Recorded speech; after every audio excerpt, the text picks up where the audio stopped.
Good morning students, I hope you are all fine. Take out your science books and today we are going to do the exercise of lesson number 7. So write date and day on page number 59. Today is 10/8/2020. Write classwork and the day is Monday. हमने इस lesson में पढ़ा था कि चीज़ें किससे बनती हैं और what are things made up of. ठीक है, तो वही आज हम इस एक्सरसाइज में करेंगे. Name 2 materials that we get from each of the following. उन्होंने कहा है 2 चीज़ों के नाम बताएं जो कि इससे बनती हैं, जो कि नीचे दिए गए नाम हैं उनसे बनती हैं. For example animals. ठीक है, एनिमल्स से कौन सी 2 चीज़ें बनती हैं, तो आपने उनके नाम बनाने हैं. आपकी बुक में बेशुमार नाम है, आप उसमें से सिर्फ 2 के नाम हैं, आप इसके अलावा भी लिख सकते हैं. एनिमल से हम क्या हासिल करते हैं? लेदर. क्या हासिल करते हैं जी? लेदर, जिसे हम लेदर के जैकेट, लेदर के शूज़, लेदर की बेल्ट. और एनिमल से हम हासिल करते हैं एक फाइबर जिसे हम कहते हैं वूल. ठीक है, क्या हासिल करते हैं? वूल. इसके अलावा आप सिल्क भी लिख सकते हैं. पार्ट नंबर 2, प्लांट से आप क्या हासिल करते हैं? प्लांट से बेशुमार चीज़ें हम हासिल कर रहे हैं. ठीक है, 2 के नाम लिख दिए, कॉटन, दूसरा हमने लिख दिया वुड. इसके अलावा भी आप इसके नाम यहाँ लिख सकते हैं.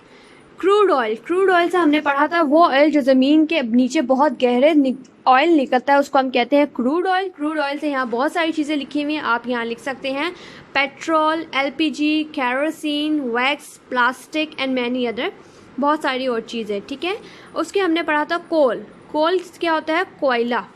कोल मीन्स कोयला. कोयला किससे कोयले से हम क्या चीज़ें हासिल कर रहे हैं? फ्यूल. ठीक है, जो कि गाड़ियाँ चलाने में इस्तेमाल हो रहा है. पेंट आप इस्तेमाल कर रहे हैं. ठीक है, मेडिसिन जर्म्स को किल करने के लिए आप वो भी यहाँ लिख सकते हैं. ठीक है, साथ साथ आप लोग मेरे काम उतारेंगे नीट एंड क्लीन. अगला आ जाता है from what do we get the following materials. आपको नीचे चीज़ों के नाम बताए हैं, आप बताएं ये चीज़ें हम लेते कहाँ से हैं. ठीक है, नंबर 1 ग्लास. याद रखिएगा, ग्लास हम कहाँ से लेते हैं? सैंड. ग्लास कहाँ से लेते हैं? सैंड. मेटल्स कहाँ से निकल रहे हैं? अर्थ. मेटल्स कहाँ से निकलते हैं? अर्थ. और अर्थ कुदरती तौर पर ज़मीन के अंदर मौजूद हैं. नायलॉन. नायलॉन एक कपड़ा है जो कि कहाँ से बनता है? किससे बनता है? क्रूड ऑयल से. किससे बनता है? क्रूड ऑयल से. Colouring material for clothes. Clothes कपड़ों को कलर करने के लिए जो चीज़ें चाहिए वो किससे बनती हैं? कोल से. किससे? कोल. प्लास्टिक किससे बनता है? Crude oil. किससे बनता है जी? Crude oil. ठीक है, सो ये आपका हो गया. नेक्स्ट काम बहुत ही ईजी है, वो क्या है?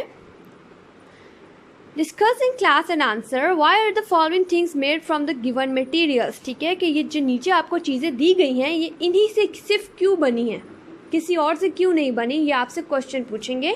सो आज हम पढ़ते हैं bodies of cars from metal. यानी गाड़ी जो आप लोग चलाने के लिए इस्तेमाल करते हैं एक जगह से दूसरी जगह, उनकी जो बॉडी है, ठीक है, वो जो कवर कर रहा है बॉडी को, वो मेटल से क्यों बनी हुई है?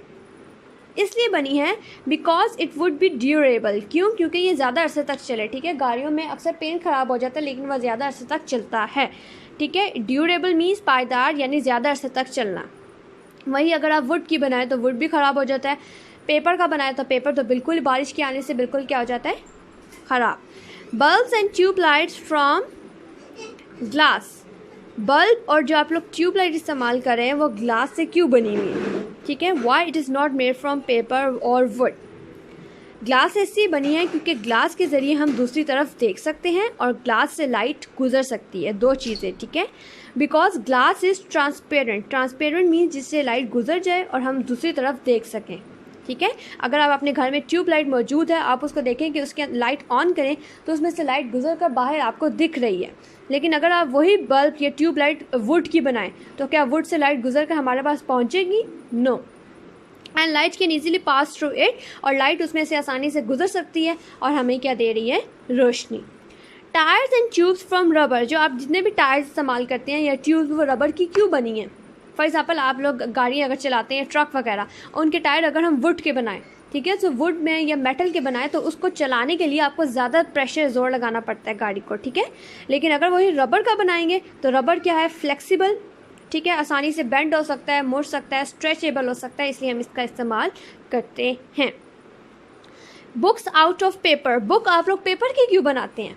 कभी आप बुक जो है वो मेटल की बनाएं. ठीक है, अब हमारे बैग में होती हैं 8 to 9 बुक्स लाजमी होती हैं. ठीक है, वही बैग हमारे लिए बहुत ज़्यादा हैवी हो जाता है जब हम उससे लेते हैं.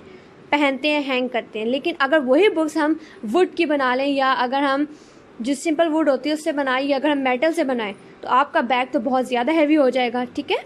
सो आप एक बुक पे डालेंगे तो वो आपको हैवी लगेगा। और दूसरा, आप आसानी से पेजेस पे प्रिंट आउट कर सकते हैं, ठीक है। मेटल पे आप प्रिंट आउट करने बैठे बहुत मुश्किल होगा, because it is suitable for printing, print करने के लिए एंड राइटिंग, ठीक है। आसानी से उस पर प्रिंट हो जाता है, 2 मिनट नहीं लगते। आप हर पेज देखें उस पर लाजमी कोई ना कोई प्रिंट या कुछ लिखा हुआ होता है। सो टायर्स किससे बने हैं? Rubber, light through glass and book is made up of paper, ठीक है। सो आप यहाँ से देख लें और आप लोग अपनी कॉपीज बुक्स पे उतार लें, ठीक है। अब आ जाते हैं नेक्स्ट पेज पे, पेज नंबर 60 पे। पेज नंबर 60 पे आज हम पढ़ेंगे सिल्क वॉर्म के बारे में। इसकी सिल्क वॉर्म की पिक आपके मैं वीडियो के एंड पे लगाऊंगी, आप लाजमी देखिएगा, ठीक है। From where do we get silk? Silk basically एक कपड़ा होता है, लेकिन ये आता कहाँ से? एनिमल्स से। कहाँ से आता है जी? एनिमल्स से। Silk is only the natural fibre. Silk एक क्या है? नेचुरल फाइबर, यानी नेचुरल मीन जो कुदरती तौर पर मौजूद है, अल्लाह ताला की तरफ से बनाया गया एक कपड़ा है जो कि कुदरती तौर पर मौजूद है। Silk is produced by silk worm. मैंने आपको लेक्चर में भी बताया था कि सिल्क आता कहाँ से, यानी कहाँ से बनता है। इज़ प्रोड्यूस एक वॉर्म्स या कैटरपिलर इंसेक्ट्स होते हैं, ठीक है।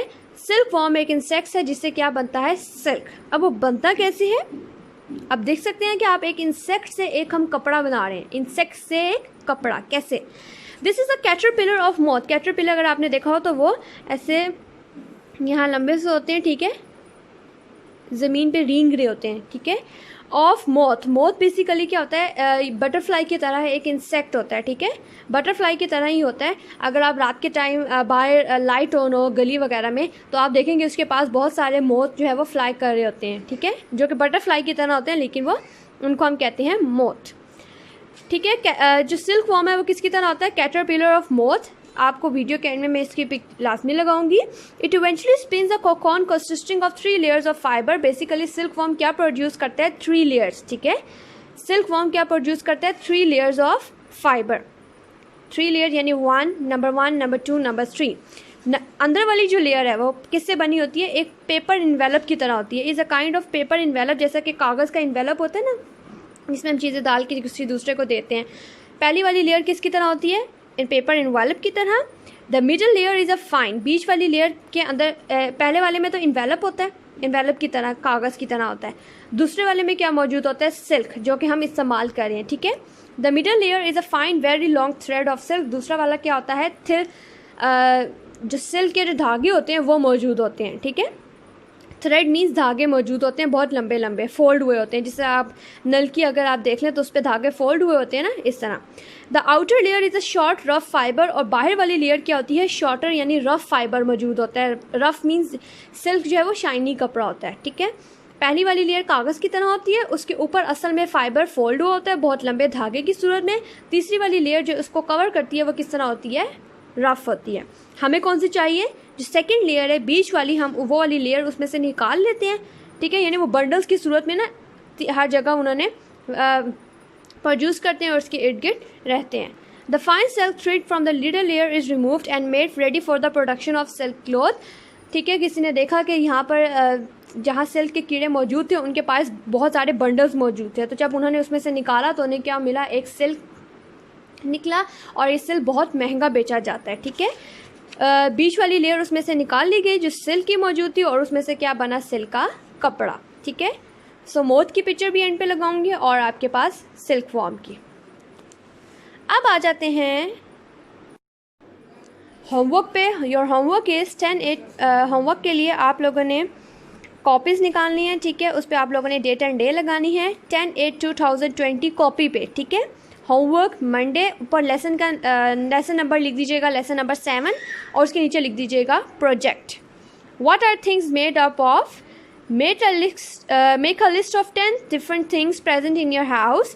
Write down names of materials they are made up of and where do we get these materials from. ये लिखने की ज़रूरत नहीं है, सिंपल आप ये क्वेश्चन लिखें what are things made up of, उसके बाद नीचे ये कॉलम बनाएं, ठीक है। बहुत ईजी है। सबसे पहले उन्होंने कहा है आपके घर में जो चीज़ें मौजूद हैं आप उनके 10 चीज़ों के नाम लिख लें, ठीक है। सेकंड कॉलम में उन्होंने कहा है what it is made up of, ये चीज़ें किससे बनी हैं। फॉर एग्जाम्पल पेंसिल है, पेंसिल किससे बनी है, वुड से। हमने यहाँ वुड लिख दिया। कबर्ड लिखा है तो वुड, शूज़ लिखा है तो लेदर, ठीक है। अब मैंने यहाँ खुद से लिख दिया प्लास्टिक, प्लास्टिक किससे बना है जी, क्रूड ऑयल से। उसके बाद यहाँ अगर आप लिख देते हैं, यहाँ टॉयज़ लिख सकते हैं, ठीक है। टॉयज़ किससे बने हैं जी, प्लास्टिक से, और प्लास्टिक किससे बना है, क्रूड ऑयल से। From where do we get this materials, ये अब आपने बताना है कि ये चीज़ें आप लेते कहाँ से हैं। वुड कहाँ से ले रहे हैं, प्लांट से। लेदर, एनिमल्स, क्रूड ऑयल, अर्थ से, ठीक है। बहुत सारी चीज़ें आप लिखें और आपने बताना है ये आती कहाँ से। इस आप काम की पिक्चर आपने मुझे व्हाट्सएप करनी है। Take care of yourself. अल्लाह हाफिज़।